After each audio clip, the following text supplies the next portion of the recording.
best.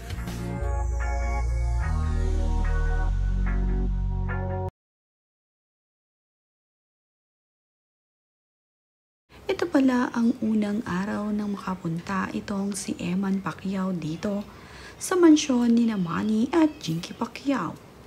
Makikita naman nga na sobrang saya nitong si Manny sa muli nilang pagkikita ng kanyang anak na si Eman. Napakasaya nga nitong si Eman at ito namang si Manny ay may mahigpit na yakap ang ibinigay sa kanyang anak.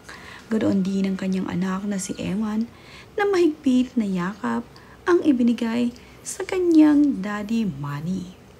Ayon nga dito kay Eman ay 10 taon nga raw ang nakalipas nang muli silang magkita.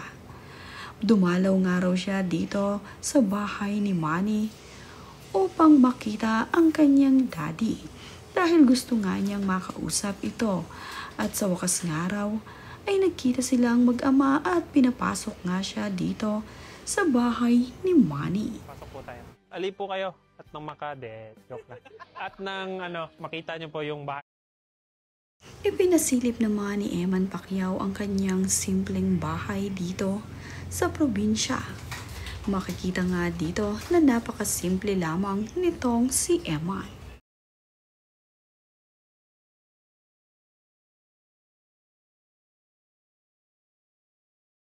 Medyo ito po, natutulog at paminsan-minsan nagbabasa rin po ako ng manga. Ibinahagi nga ni Eman ang kanyang hinihigan kung saan siya natutulog. Mayroon nga lamang isang single na foam dito sa kanyang kwarto at doon nga raw siya nahihiga kapag siya ay matutulog na. At kapag naman nga raw hindi busy itong si Eman, ay nagbabasa nga raw ito ng manga.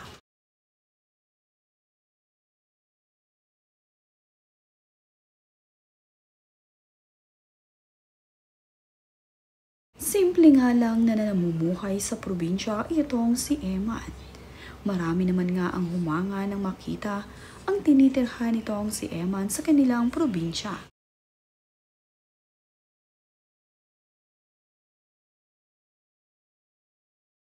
Naibahagi nga rin nitong si Eman kay Jessica Soho ang hirap na kanyang pinagdaanan at nalulungkot nga rin siya kung bakit wala nga raw tuwing Father's Day ang kanyang daddy na si Manny at hindi nga niya nakakasama.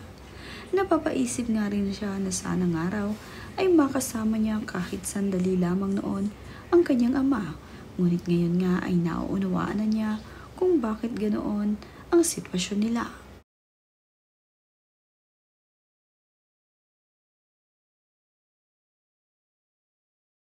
Napakaganda naman nga ng pagpapalaki ni Joan Bacaso dito sa kanyang anak na si Eman.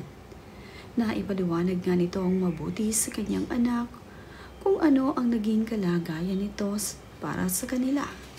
Hindi naman itinatanggi ni Joan sa kanyang anak na si Eman na itong si Manny Pacquiao ang kanyang daddy.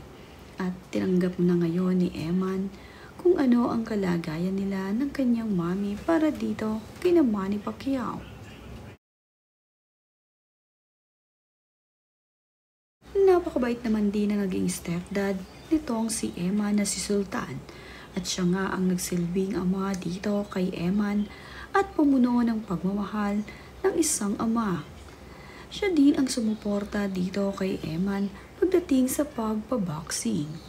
Noong unang araw ay tumatakas pa sila para lamang makapag-ensayo itong si Eman dahil noong una nga ay ayaw siyang payagan ng kanyang mami na magboxing dahil napakadelikadong araw. Ngunit napaka-porsigido ng kanyang ama at tinulungan nga siya sa kanyang mga gusto. Siya nga mismo ang sumasama dito kay Eman para mag-ensayo ng pagbaboxing.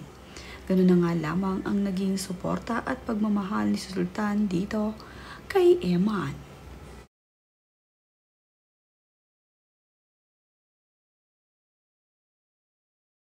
Kalauna naman ay napapayag na rin ang ina ni Eman na si Joan sa pagbaboxing niya at sinuportahan na rin ang kanyang anak.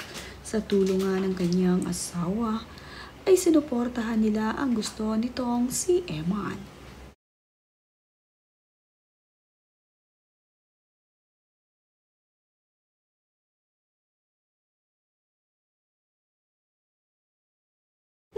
nga ay masaya na itong sina Eman, Joanne at ang kanyang stepdad na si Sultan. Sa wakas kasi ay tanggap na rin ng pamilya Pacquiao ang kanyang anak na si Eman.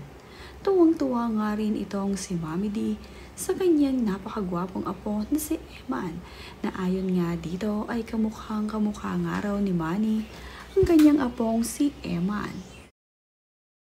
Proud lola nga rin itong si Mami D sa kanyang apong si Eman. Ngayon nga ay masayang-masaya itong si Eman dahil nakakasama na niya itong kanyang lola na si Mami D.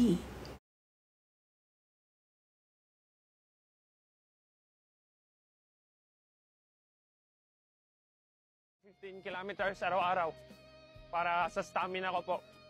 Pagkatapos ko Panay na panay naman ang pag-eensayo nitong si Eman. Pagising pa nga daw niya sa umaga ay nag-eehersisyo na siya. Tumatakbo na nga ito kahit madaling araw pa. At natutulungan na rin siya ng kanyang ama na si Manny Pacquiao sa pag-eensayo sa pagpo-boxing. Kinagabayaran rin ni Manny Pacquiao ang kanyang anak na si Eman. Tinuturuan na rin niya ito ng kanyang mga magagandang tricks sa pagbaboxing. Talaga namang nagbigay na ng suporta itong si Manny Pacquiao sa kanyang anak na si Eman. At ito pa nga ngayon ang tumutulong sa kanya para maabot ang kanyang mga pangarap.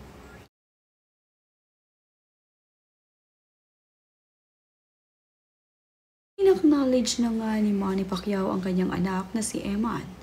Ipinagamit na nga nito ang kanyang apelidong Pacquiao dito kay Eman upang mas makilala nga raw ang kanyang anak. Kaya naman itong si Eman ay sobrang saya ngayong nagagamit na nga niya ang apelido ng kanyang ama. Tuwang-tuwa nga ito dahil sa ngayon ay maganda na ang kanilang samahan ng kanyang ama na si Manny Pacquiao at ng pamilya nito. Pati ang kanyang mami na si Joanne masayang masaya sa ngayon ay natutupad ng unti-unti ang pangarap ng kanyang anak.